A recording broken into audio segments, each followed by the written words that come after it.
The night air was suffocating with tension. A notice slipped under my door carried words that felt like a bomb. Your HOA fees have been increased by 300%, effective immediately. My pulse raced as I scanned the paper, disbelief crashing into anger. But before I could catch my breath, another blow landed, an official letter declaring that I was no longer welcome in my own home. They weren't just draining my wallet. They were coming for my life, my dignity, my very roof. The neighborhood I had worked so hard to be part of had turned into a nightmare of greed and control. The whispers began before the ink on the letter even dried. Neighbors shook their heads, some in pity, others in fear. If they can do this to him, what chance do the rest of us have? The HOA board loomed like a shadow, their authority unchecked, their actions cloaked in smug legality.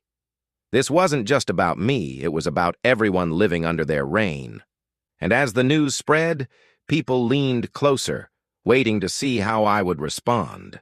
What happened next would shake the entire community to its core. The board president, a woman with a permanent sneer etched across her lips, had a reputation that preceded her. She relished control, flaunting it like a crown at every meeting. She bragged of protecting property values while raking in fines for overgrown lawns and misplaced garbage bins. Her contradictions were glaring, preening about fairness while targeting residents she deemed unfit. Rumors swirled of backroom deals, vendors padded with kickbacks, and selective enforcement that always seemed to benefit her allies. To her, I wasn't a neighbor. I was an obstacle. But my story was different. Years ago, I had clawed my way into this neighborhood. I wasn't born into privilege. I built my place here brick by brick, sacrifice by sacrifice. Long nights at work, missed family events, every dollar saved funneled into one dream, a stable home. I wasn't flashy. I wasn't loud. I was steady. My life was about quiet resilience. And that resilience was about to be tested in ways I had never imagined.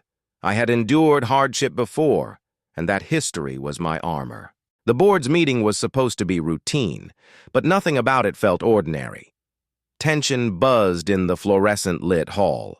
I stepped forward, my letter in hand, voice controlled but edged with steel. Across the table, the president leaned forward, jabbing her finger at me. "You don't belong here anymore. Pay up or get out." Gasps rippled through the crowd. My neighbors glanced at each other, unsure if they should speak or if silence was safer. The lines had been drawn, and everyone knew this was more than just a dispute over fees. I took a breath, steadying myself as the room hushed. "You claim my fees tripled for community needs," I said, laying down a copy of the budget I had uncovered. "But here's where the money actually goes." I pointed to padded contracts, unexplained expenses, and blatant discrepancies. By the next morning, the neighborhood was ablaze, not with fire, but with fury. Social media exploded. Chakhofi scam trended. Videos of the confrontation racked up thousands of views. Local news picked it up, painting the board as tyrants. Neighbors I barely knew knocked on my door, thanking me for standing up.